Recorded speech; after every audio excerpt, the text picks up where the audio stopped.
บายดีสบายดีเนาะทุกคนนะมื้อนี้ก็ได้มาพบกับอาจารย์เอกเช่นเคยเนาะมื้อนี้ก็อยู่ที่เพิ่นว่าศูนย์การค้าบิ๊กซีเนาะที่ได้มามื้อนี้ก็จะได้มาบอกเรากันหรือว่ามาถามว่าหลายมื้อหลายวันนะที่บ่ได้มีเวลาได้มาบอกกันเนาะที่จะ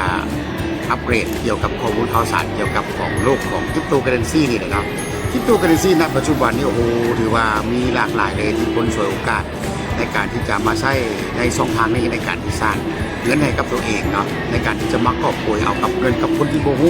บ่เข้าใจในส่วนนี้โอ้โหหลายเลย แล้วก็มีหลายตัวเนาะณปัจจุบันนี้จะเป็นในรูปแบบของแพลตฟอร์มเว็บ2บหรือว่าเป็นแอปเนาะตรงนี้ก็ถือว่ามาตัวมาทุ่มกันนี่แหละเนาะหลายเลยเนาะตอนนี้ก็มีหลายๆคนก็เห็นอยู่ที่นี่แต่ครับพระเจ้าเห็นก็คือเป็นตา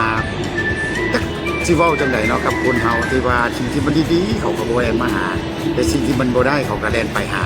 เนาะตรงนี้ก็มันเป็นสิ่งหนึ่งในการสร้างเงินบ่เฮาฮู้ดีว่าผู้ใดก็อยากได้เหมือนกันหมดเนาะแต่สิ่งที่ดีสุดนี่ตอนนี้ก็ลองคิดพิจารณาข้าพเจ้าจึงบอกเสมอว่าเนาะทุกอย่างในโลกวันนี้ถ้ายังมีตัวกลางอยู่แล้วเป็นตัวคันอยู่นี่มันจะเห็นเงาได้ยากเลยเป็นต้นมันเรื่องการธุรกิจธุรกิจหรือว่าการเงินนี่ยุคใหม่ทำมีตัวกลางยังมาทันอยู่ที่นี่เนาะเป็นหอยากทันมีตัวกลางเป็นที่เสียที่สุดก็คือการที่เขาเนาะต้องยืนยันตัวเองแล้วก็แสดงตัวตนอย่างชัดเจนต่อหน้ากฎหมายมีบริษัทมีเรียกว่าจุดที่เขาจะไปนัดพบและสามารถที่จะคันเหตุบ่ถูกต้องสามารถที่จะฟ้องร้องกันได้นั่นเนี่ยเป็นสาเหตุเนาะเพราะว่าผ่านมาข้าพเจ้าก็มีประสบการณ์หากันโอ้นั่นดีเปเปอร์เนาะทุกอย่างหรือว่าดีทุกอย่างหมดเลยประวัติบอกมาดีทุกอย่างหมดแล้วก็บอกในจุดนั้นแต่สิ่งที่เขาบ่ฮู้คือเบื้องหลังของเขานั้นเขาเฮ็ดแท้หรือบ่แท้อันนั้นแหละมันเป็นสิ่งหนึ่งและมื้อนี้นี่ครับพระเจ้าว่าถ้ามันมีตัวตนจริงๆเขาจะเฮ็ดได้บ่แม่นว่าอยู่ดูไบเนาะโอ้ได้อยู่โลกอยู่สิ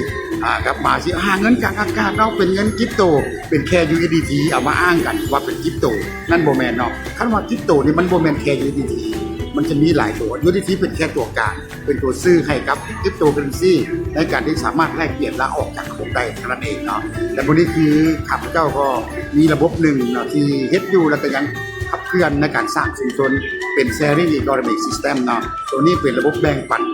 นั่นนะว่าผู้ใดต้องมาเสียหายเนาะอย่างแน่นอนเพราะเขาอยู่ในบล็อกเชนเป็นที่เรียบร้อยและสัญญาสมาร์ทคอนแทคเขาก็ชัดเจนเนาะเงินเขา100ก็ออก100แล้วออกทันทีรับทันทีสามารถจ่ายเงินทันทีและบ่มีผู้ใดเป็นเจ้าของมันเฉพาะผู้สร้างได้สละความเป็นเจ้าของให้ไปอยู่ในบล็อกเชนเป็นที่เรียบร้อยดังนั้นที่ว่าทุกคนเข้ามาในจุดนี้บ่มีคำว่าผิดหวังแต่สำคัญเราต้องรู้ว่าเมื่อนี้เข้ามาคือการอยู่ร่วมกันและช่วยเหลือซึ่งกันและกันเจ้าช่วยปล่อยช่วยเจ้าอยู่แบบนี้มันถึงจะไปต่อได้เนาะเพราะของเฮานี่บ่ได้เอาเงินไปเฮ็ดกันนั่นเป็นระบบในการช่วยเหลือและแบ่งปันกันเท่านั้นเองเนาะดังนั้นที่ว่าอยากให้ทุกคนเข้ามาในจุดนี้ลองมาศึกษาลองมาเรียนรู้เบิ่งเราคันบ่เข้าใจก็ถามทักทายเราเลยว่าอยากจะถามส่วนตัวเนาะเปิดโทรนี่ก็มีให้หรือทักมาแต่อยากให้ถามแล้วบ่อยากให้ไปแซะฝากของปลอมมาอยู่ในที่อาจจะเป็น YouTube ช่อง YouTube ของอาจารย์เอกก็หรือจะเป็น Facebook ของอาจารย์เอกก็เนาะที่แล้วก็เพราะว่ามันบ่มีเวลาในการที่จะไปเบิ่งโพสต์ไปเอาโพสต์ไปนะก็มีโพสต์ให้คนรู้คนเห็นแต่อยากให้มื้อนี้อยากให้ได้เว้าได้ว่ากันอย่างแท้จริงเลยคือโทรมาหาก็ได้หรือว่าจะโทรเบอร์โทรครับเพราะมันจะเป็นทั้ง WhatsApp ทั้งLINE ทั้งอย่างทุกอย่างมันจะมาลงกันหรือดีที่แท้เนาะก็นัดหมายกันในการที่จะลงในสิ่งที่เป็นดีกว่าเพราะทุกอย่างเนาะแมนอยู่มันอาจจะเป็นเงินที่น้อยเนาะของเฮาน้อยเนาะคือว่า200 USDT มันบ่หลายดอกเนาะมันน้อยแต่มันก็เป็นสินทรัพย์เป็นทรัพย์สินของท่านที่มีอยู่แล้วก็อยากจะต่อยอดกับเงิน200นี้มันไปต่อได้เท่าไหร่ตรงนี้แหละเฮาก็ยังอยากแบ่งปันอยากจะให้กับผู้กับคุณเนาะที่อยากจะเฮ็ดอยากจะสร้างหลายๆคนต้องไปเห็นอยู่ว่าอยากจะได้ก็ไปลงทุนหลายก็200นี่หลายเนาะหลายบริษัทเขาเปิดขึ้นอยู่แต่มันยังเป็นภาระเนาะเป็นภาระแต่ของเฮานี่บ่เป็นภาระอย่างทั้งหมดเลยเพราะของเฮานี่ขอมีโทรศัพท์1เครื่องเนาะและสิ่งที่เราเห็นอยู่ในชีวิตทุกอย่างมันคืออยู่โทรศัพท์ของเขานั่นแหละหมดทุกอย่างเลยบ่ต้องซื้อต้องขายแต่เขาต้องเข้าใจในการจะไปแบ่งปันยิ่งแบ่งปันยิ่งได้ของเขามันเป็นระบบแบบนี้นะง่ายๆสบายอยากให้ทุกคนเข้ามาร่วมกันลองมาศึกษาเบิ่งว่ามันเป็นเท่าใดเนาะแต่ของเขานี่บอกว่าเป็นดิจิทัลไลซ์ 100% และเว็บ3 เนาะเป็นเว็บ3ที่เป็นที่แอป100%ใส่กระเป๋าที่เป็นบล็อกเชนวอลเล็ตในการที่จะเชื่อมต่อกันในการจะเห็นนั่นได้ง่ายสุดเลยพวกนี้อย่างยากเนาะอันนี้ก็ถือว่า